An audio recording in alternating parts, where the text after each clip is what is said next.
Oke, ketemu lagi kita di Gunung Kidul Bisa Apa seri ke-38. Cepet banget ya Om Bowo nih. Banget. Kita udah sampai di seri yang ke-38 dan hari ini kita take di hari Sabtu di pinggir Kali Oyo Gunung Kidul. Jadi kita coba bikin suasana baru ya di alam, kembali ke alam, back to nature gitu. Bersama satu orang spesial tentunya, salah satu perempuan asli Gunung Kidul juga yang riwayatnya nih kalau ditelisik-telisik di sosial media ini udah nggak diragukan lagi. Siapa dia? Kita cek dulu profilnya yang satu ini.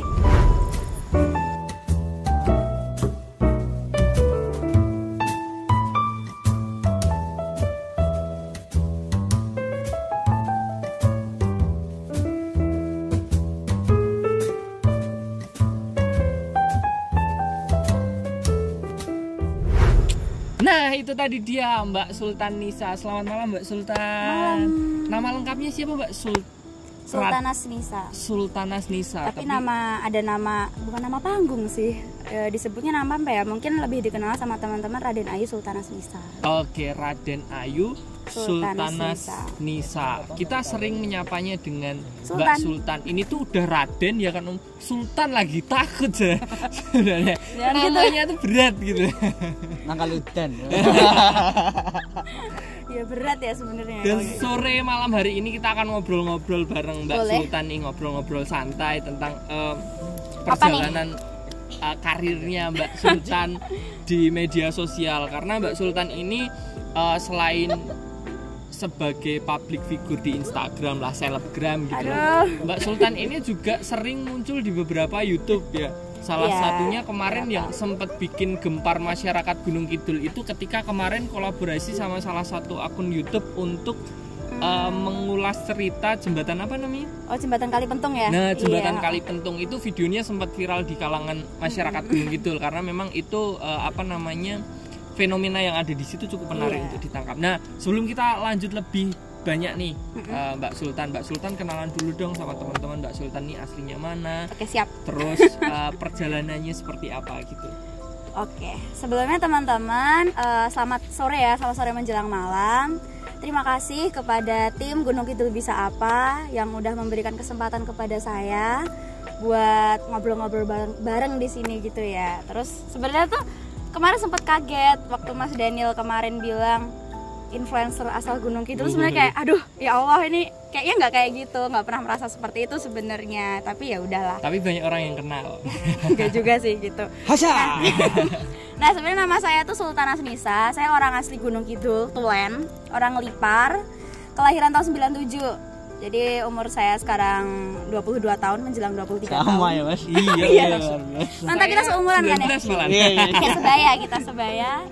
Terus saya dari SD sampai SMA di Gunung Kidul. Terus mulai meninggalkan Gunung Kidul ini semenjak kuliah. Terus kuliah habis itu kerja di Jakarta. Terus ini kebetulan karena COVID jadinya balik ke Jogja dulu. Nah, sebelum sampai ke Lipar dan sampai ke Gunung Kidul lagi, mulai seri 38 ini Mas Daniel, kita kebagian cerita menarik gitu ya. Ada jalan pulang akun, terus ada Jarum 76 bareng-bareng sama kita. OTW ada beberapa orang yang ini kita akan mau saya kalau Mas Daniel biasanya nggak in frame ya kalau merokok, entah Mas Daniel nggak ngerokok atau gimana, tapi saya kebagian harus minta rokok dulu. Iya. Thank you buat teman-teman Jarum. Jadi kita memang disupport sama teman-teman Jarum. Enak banget ya ini ya dapat rokok. Iya. Nah kalau agak banyak ini mereknya Mas Daniel. Iya. Ada mild, ada macam-macam. Monggo Mas, yang orang-orang agak ini loh. Agak ini yuk. Ada monggo. Saya tak rokok ini dulu. Ada MLD hitam. Nah. Nah ini thank you karena buat tim-tim produksi pasti mereka butuh banget ini asupan rokok untuk tetap kreatif berkarya. Mbak Sultan, kita balik lagi nih. Kalau kita ngelihat fenomena orang-orang di Gunung Kidul itu sering dikaitkan dengan orang-orang yang minder gitu kan. Iya bener banget. Sering banget dibully. Wah, terus yo neng kono oke. Bener banget. Pangananmu tiwul ya kayak gitu. Biasa kekeringan. Sering. Nah, terus ini kan Mbak Sultan ini rada berbeda nih memutuskan di jalur sosial media. Artinya masih satu jalur keartisan gitulah ya Om ya. Amin, Itu semoga ya. gimana Mbak dulu awalnya bisa memulai untuk jadi apa ya istilahnya artis, entah itu selebgram lah, entah itu YouTuber lah. Ya, oke. Gimana dulu ceritanya gimana? Awal mulanya itu dulu sebenarnya saya tuh juga minder. Terus habis itu bapak saya ngasih motivasi terus, jadi orang Gunung Kidul tuh harus tampil beda dari yang lain. Jadi ternyata emang udah dari zaman dulu orang-orang Gunung Kidul tuh sering dikaitkan, walah wong gunung, kamu tuh nggak mungkin nih bisa berkarya, kamu nggak mungkin nih bisa terkenal, apalagi kayak gitu, apalagi bisa mengemban kuliah pendidikan yang tinggi.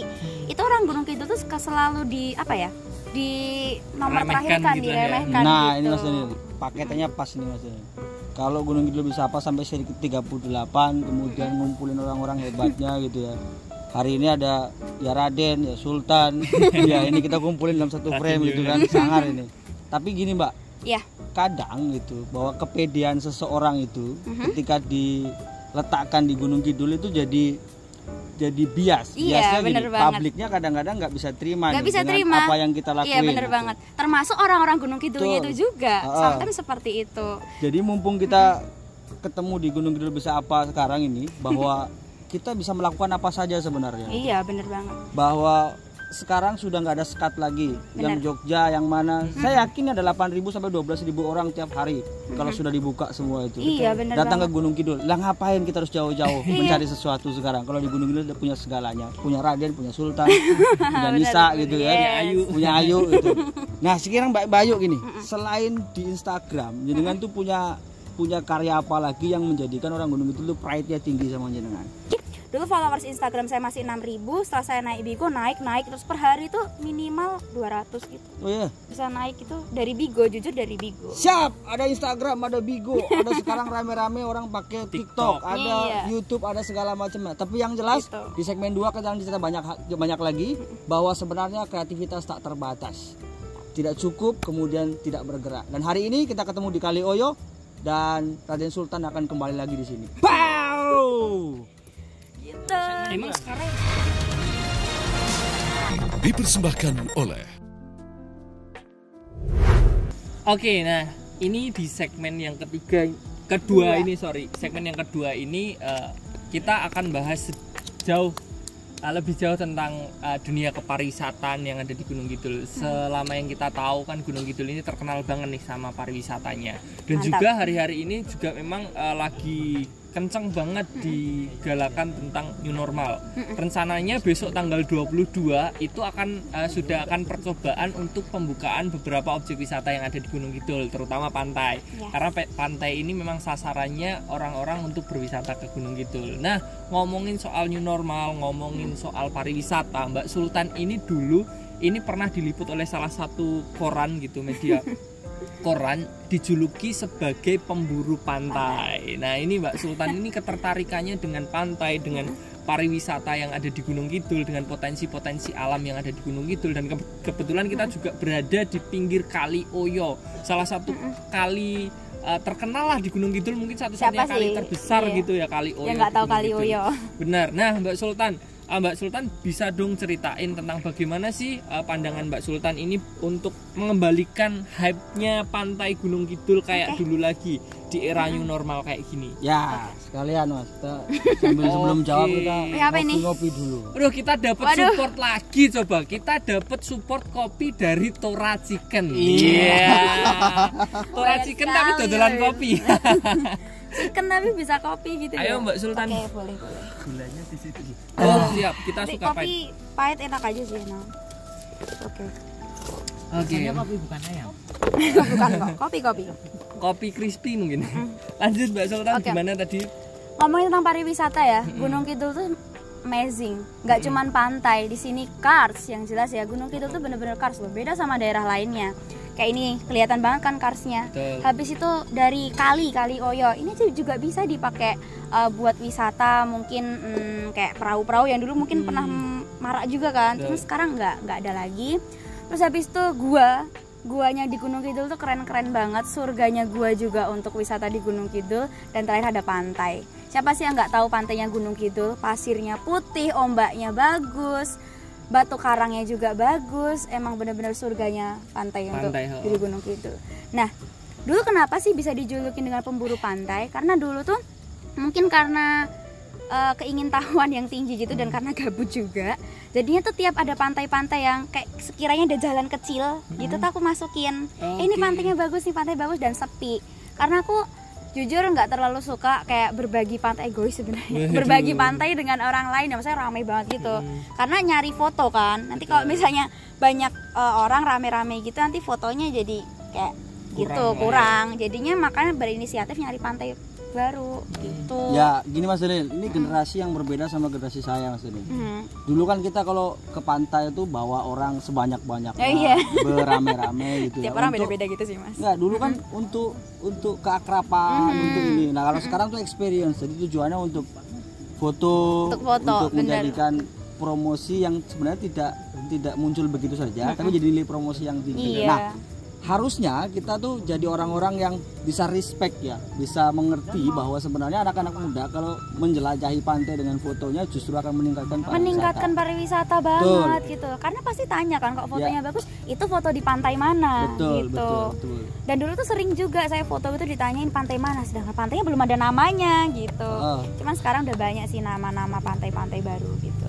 Nah, cool, gitu. Pada saat besok ini mungkin ada new normal lah ya sekarang ini. Kemudian pandangan terhadap pantai sekarang karena harus healthy, kemudian harus lebih sehat, jalan-jalannya apa. Mbak Anissa tuh punya apa ya, advice nggak ke orang bahwa pantai itu sehat kok gitu. Ya iyalah. Kemudian pantai itu bisa lebih apa ya? Lebih bisa menjaga jarak misalnya dan seterusnya. Iya benar-benar. Monggo Mbak Anissa.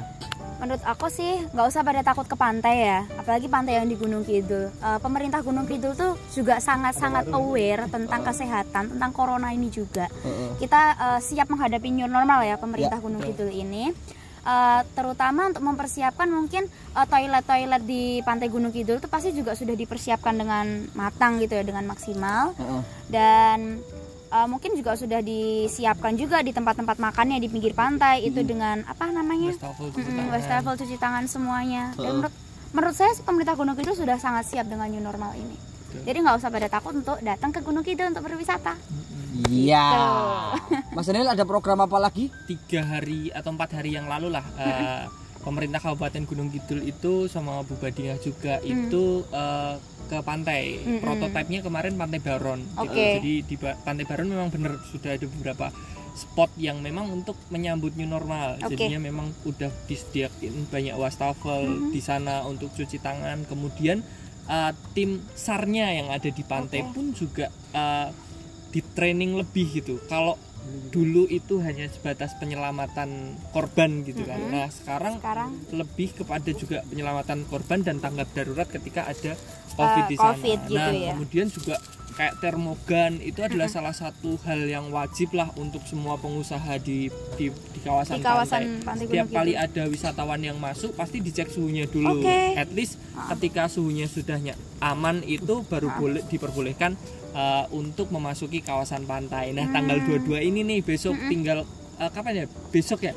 Tinggal besok lagi nih sekarang udah tanggal berapa? Besok, 2 hari lagi. Besok itu tanggal 22 itu sudah mulai diuji coba untuk dibuka untuk umum. Tapi belum masih dibatasi loadnya. Jadi teman-teman yang mau berkunjung ke Gunung Kidul sudah bisa gitu. Tapi memang ada pembatasannya karena untuk tahap percobaan ini masih ada evaluasi lagi. Nanti kekurangannya di mana akan dievaluasi dari Pemkab lagi gitu. Nah, Mbak Sultan, ini nih Mbak Sultan yang menjadi pertanyaan.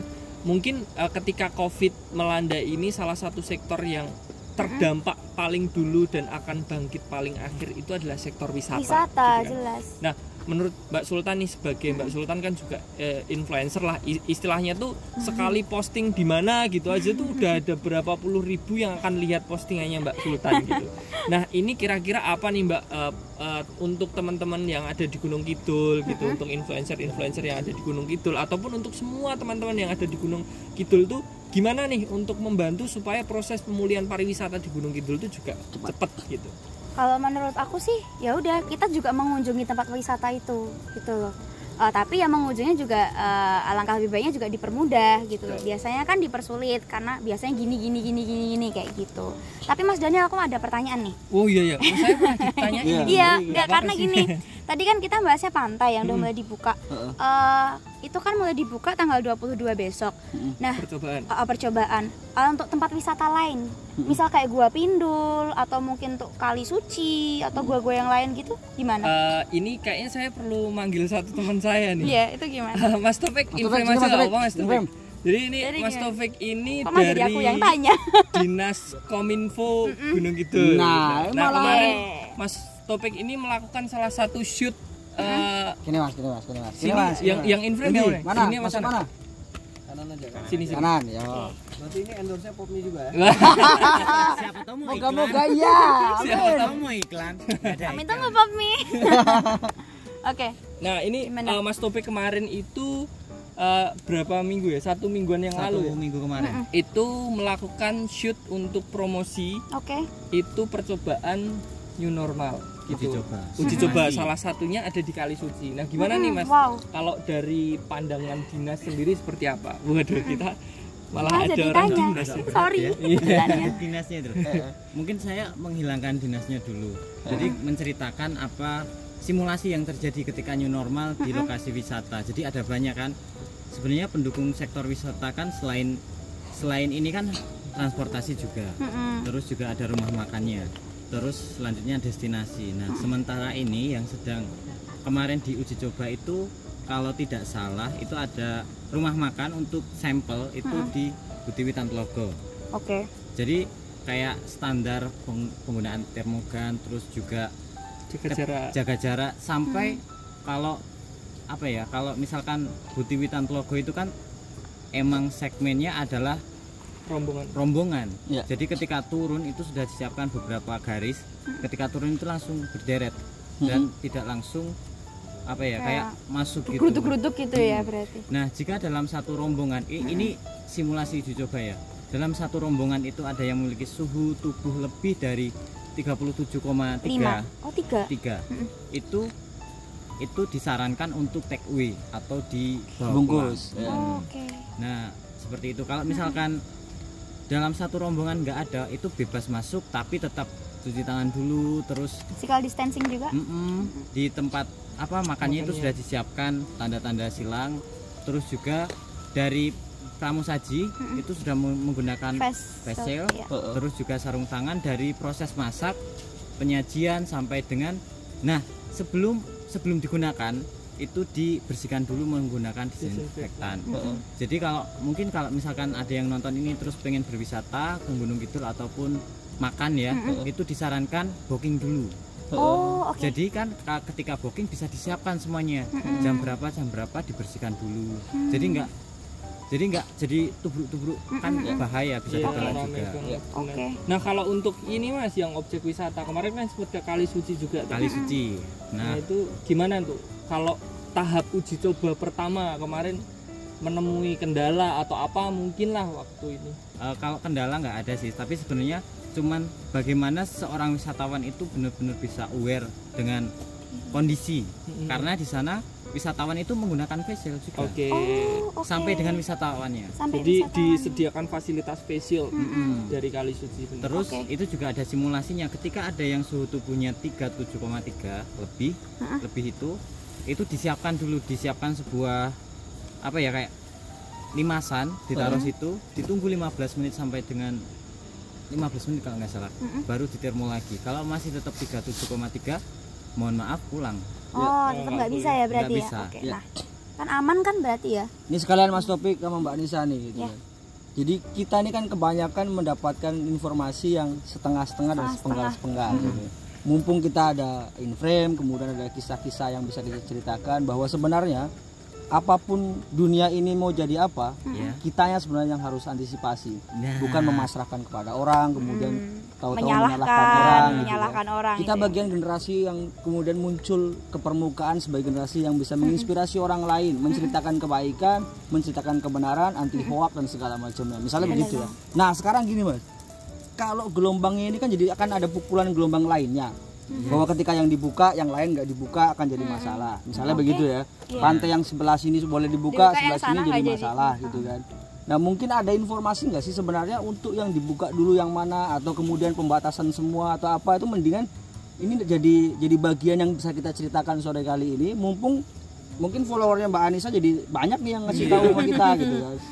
Ini sebenarnya itu emang karena sekarang itu tahapnya masih uji coba, jadi belum benar-benar kayak dibuka secara massal, itu belum. Uji coba itu dalam artian dari pengunjungnya itu juga diatur, dari jumlah pengunjung itu juga dibatasi, dipantau semuanya. Jadi memang kalau misalkan dari 2 pantai itu bagaimana proses kerja yang dilakukan dinas dan masyarakat di sana, pedagang di sana, kewalahan nggak?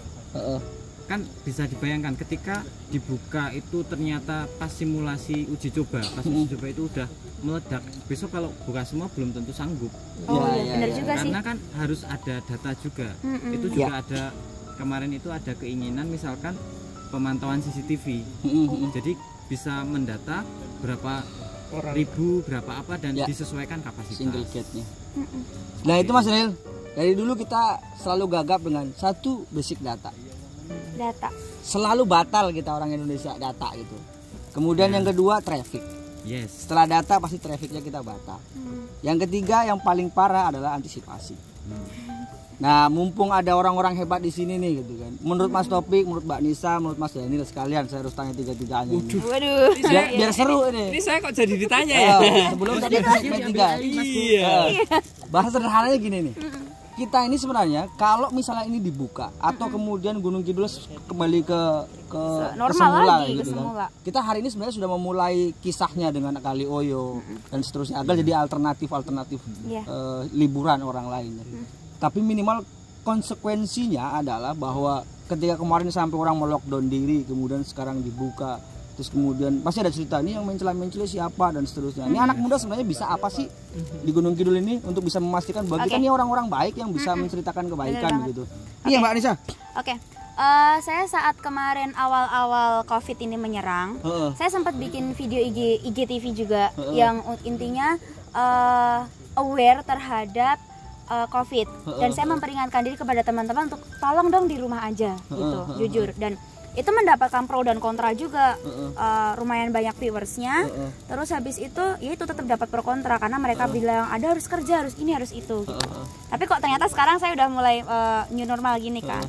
Apa yang akan saya lakukan adalah gini, saya tetap aware, saya tetap menggunakan masker. Saya tadi perjalanan ke sini saya menggunakan masker, saya selalu membawa hand sanitizer, lalu saya juga intinya tetap mungkin nggak bersentuh-sentuhan gitu ya sama teman-teman juga, walaupun udah deket juga. Intinya tetap aware, bukan berarti abai gitu.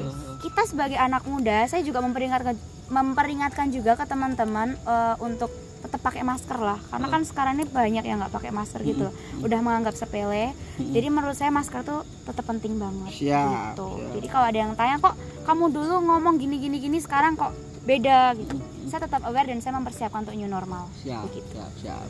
Iya Mas Lil. Oke, kalau ngomong soal new normal dan pariwisata itu memang mau nggak mau itu. Jadi Mas Dani itu bagian daripada wisata Gunung Kidul sebenarnya, karena dia Dimas Diajeng, kemudian wes orang-orang ngetop lah ini. Sadis pokoknya. Sadis. Jadi menurut saya salah satu langkah yang mungkin cukup aman sih, cukup aman yang mungkin bisa diadopsi juga oleh pemerintah itu adalah kalau kita ngelihat data COVID yang ada di Jogja itu kan kurvanya udah cenderung landai ya. Jadi bukan kurva yang naik terus gitu. Makanya sebenarnya bisa juga wisata itu dibuka dengan pembatasan area Jogja. Jadinya misalnya ginilah, ada Pemkab Gunung Kidul, pemerintah Kabupaten Gunung Kidul, mungkin Bupati Gunung Kidul ketemu sama Bupati Sleman. Ayo tukeran 5 balihomu sama 5 balihoku. 5 baliho Gunung Kidul itu ditempelin wisatanya Sleman, 5 balihonya Sleman ditempeli wisatanya Gunung Kidul. Supaya orang-orang Sleman kalau wisata ke Gunung Kidul, gitu juga dengan kabupaten-kabupaten yang lain. Itu wisata yang akan menggerakkan roda perekonomian dan lebih cenderung aman. Karena memang orang-orangnya yang muter di Jogja itu aja gitu. Nggak ada pendatang baru yang istilahnya dari zona yang merah atau zona yang rawan lah sama COVID. Kan ada OTG juga, orang tanpa gejala yang mungkin bisa sampai di Gunung Kidul. Mungkin salah satu langkah awal untuk memutar dulu lah roda perekonomian para pelaku wisata itu dengan cara yaitu pertukaran wisata tapi masih satu daerah DIY saja. Jadinya orang-orang Sleman tuh juga banyak yang pengen ke pantainya Gunung Kidul. Dan orang-orang Gunung Kidul itu juga banyak yang pengen ke Merapi lah, ke Kaliurang dan lain sebagainya gitu sih. Oke, sebelum ke Mas Topik, habis ini Mas Topik di sini, saya mau sholat maghrib dulu Mas. Ya, jadi monggo Mas Topik, setelah ini kita ketemu di segmen 3. Habis ini Mas Topik ikut mendirect acara ini. Waduh, dia hostnya dari Topik. Sampai ketemu di segmen ketiga. Bye-bye. Dipersembahkan oleh Nah, oke, kita ketemu di segmen terakhir nih, segmen yang ketiga masih sama Mbak Sultan dan ada Mas Topik. Om Bowo kemana? Om Bowo di backstage. Halo Om Bowo. Yo ini Om Bowo. Mancing. Om Bowo mancing.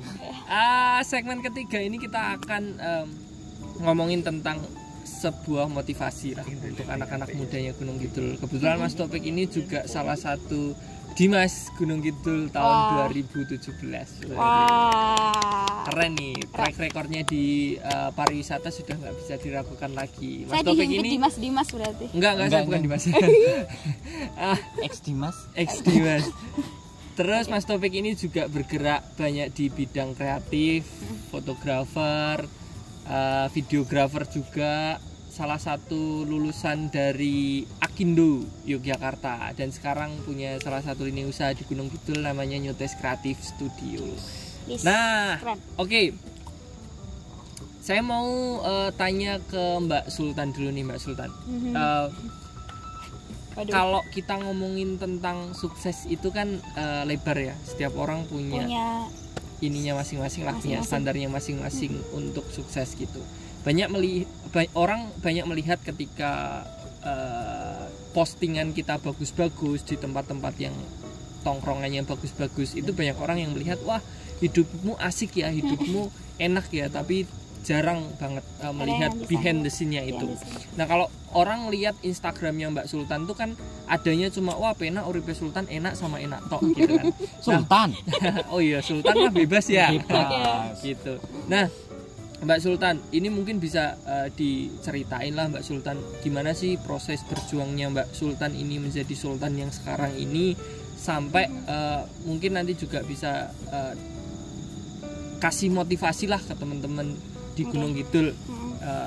Gimana sih tentang mungkin Mbak Sultan ini kan masih menempuh juga di bangku kuliah dan teman-teman juga anak-anak Gunung Kidul yang pengen meneruskan ke bangku kuliah, pengen pendidikannya tinggi juga, nanti juga bisa dikasih inilah motivasi gitu. Nih, silahkan. Udah nih.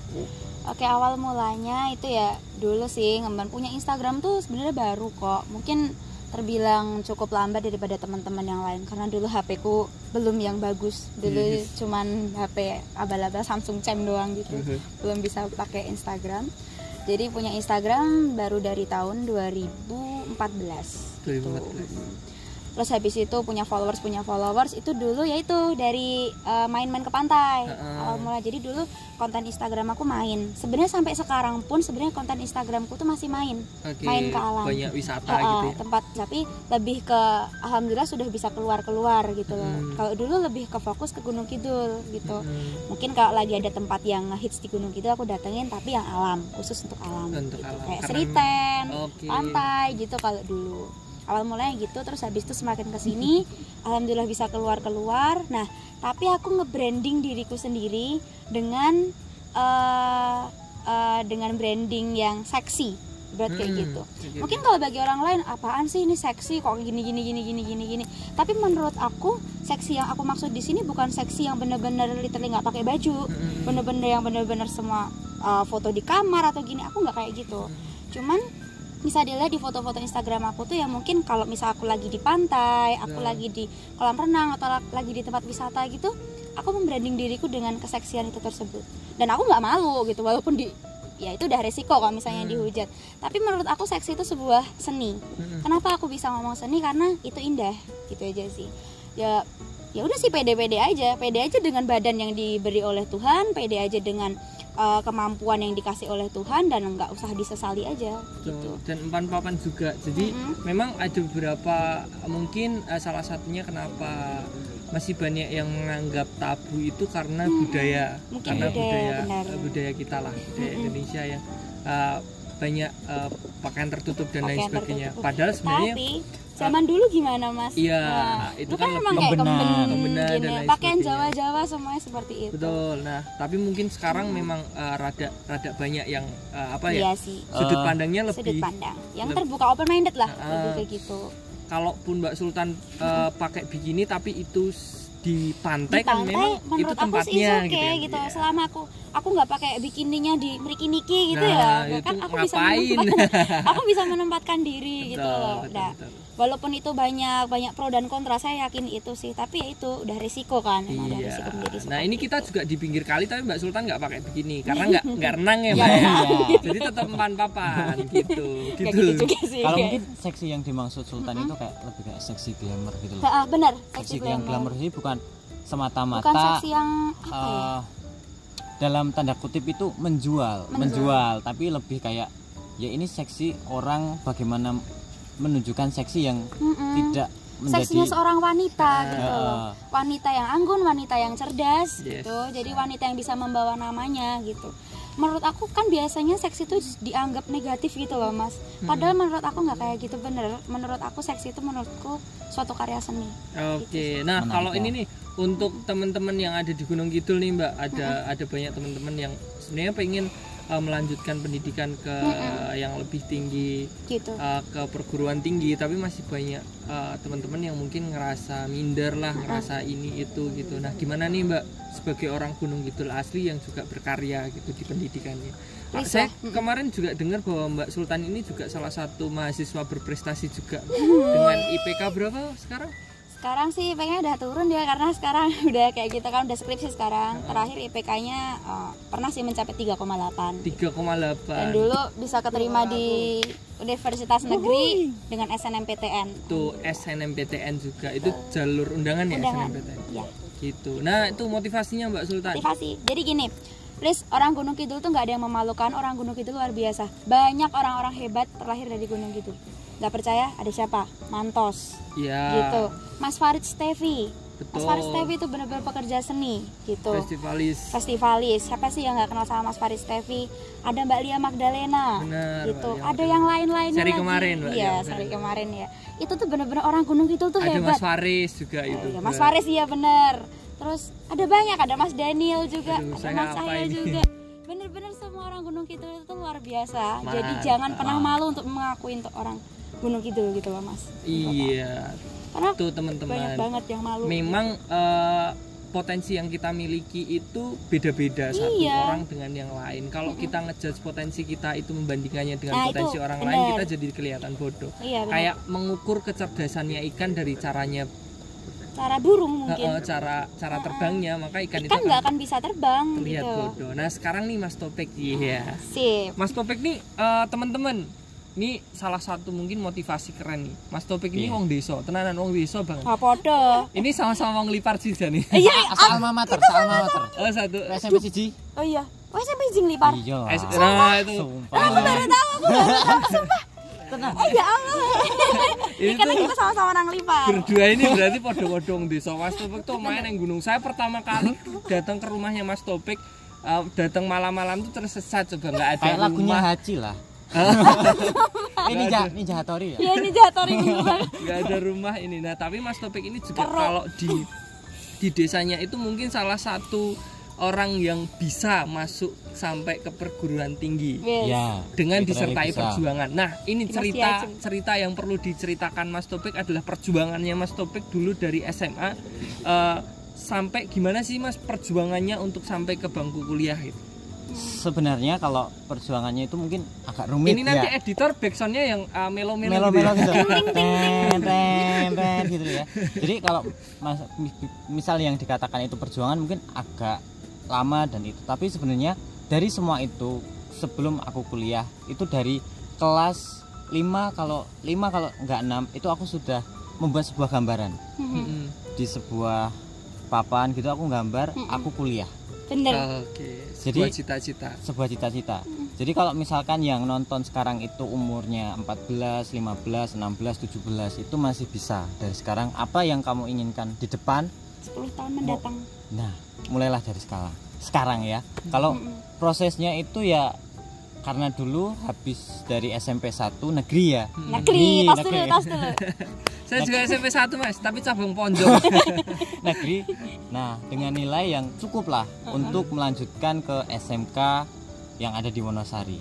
Tapi karena dulu minimnya informasi, tidak tahu biaya pendaftaran, prosesnya dan lain-lain, dulu ditawarin sama orang tua, kue tak sekolah kening kono di sebuah sekolah swasta, opo sekolah swasta yang dalam itu membayar gitu loh, mahal.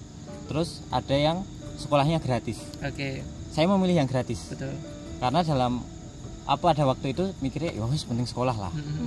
Dan di sana sekolah biasa standar, pas akhir mau lulus itu nilainya bagus, cukup lah kalau misalkan untuk SNPTN, SBMPTN dan lain-lain. Nah, jeleknya itu pengennya itu kuliahnya ke UIN.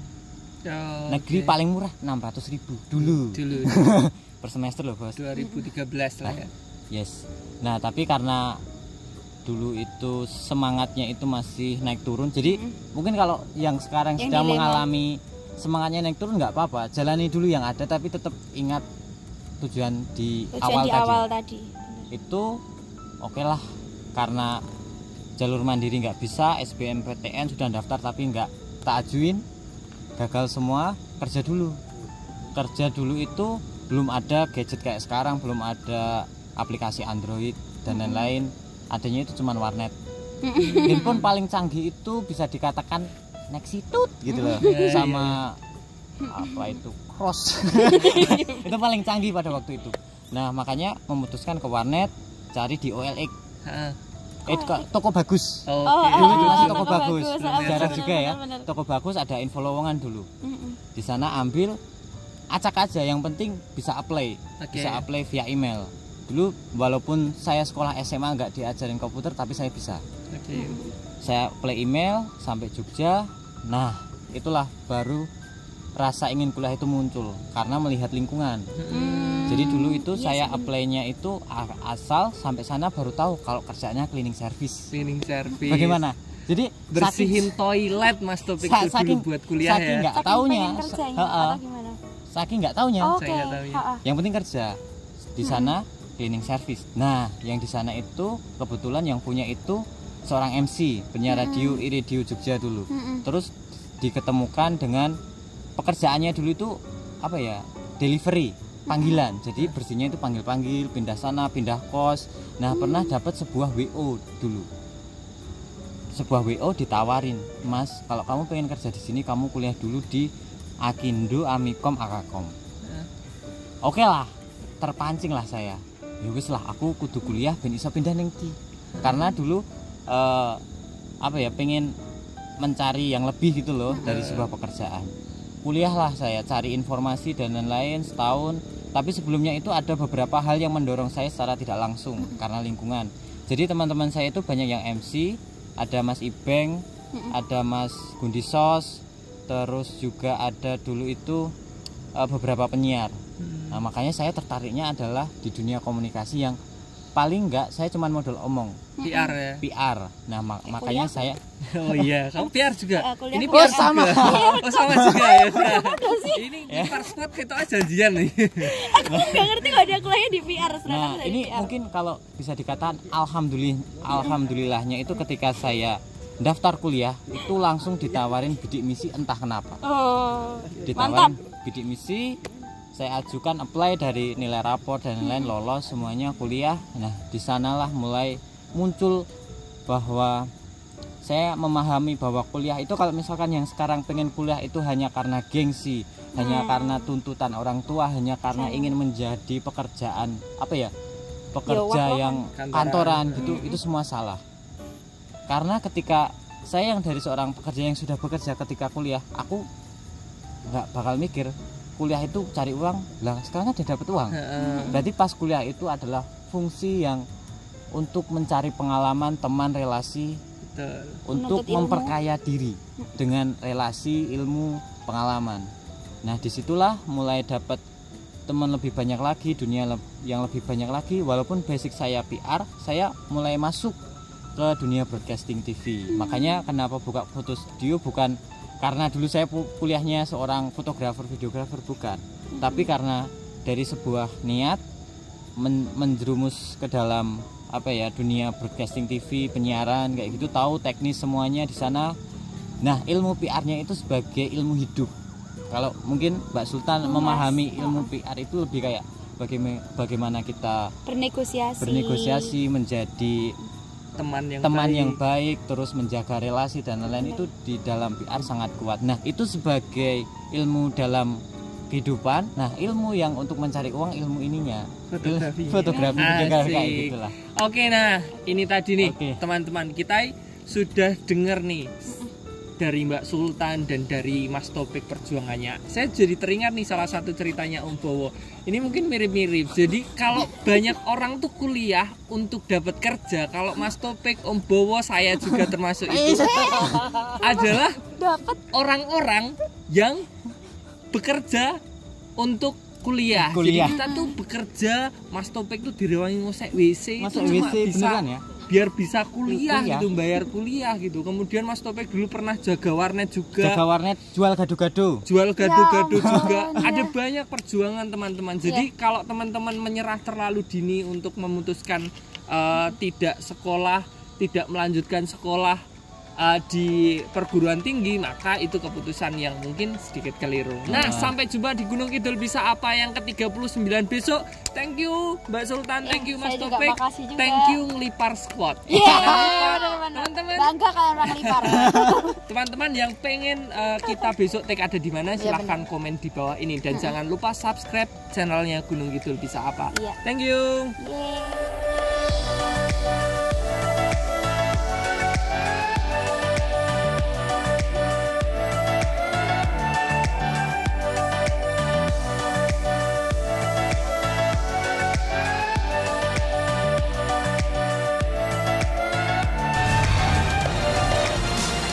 Dipersembahkan oleh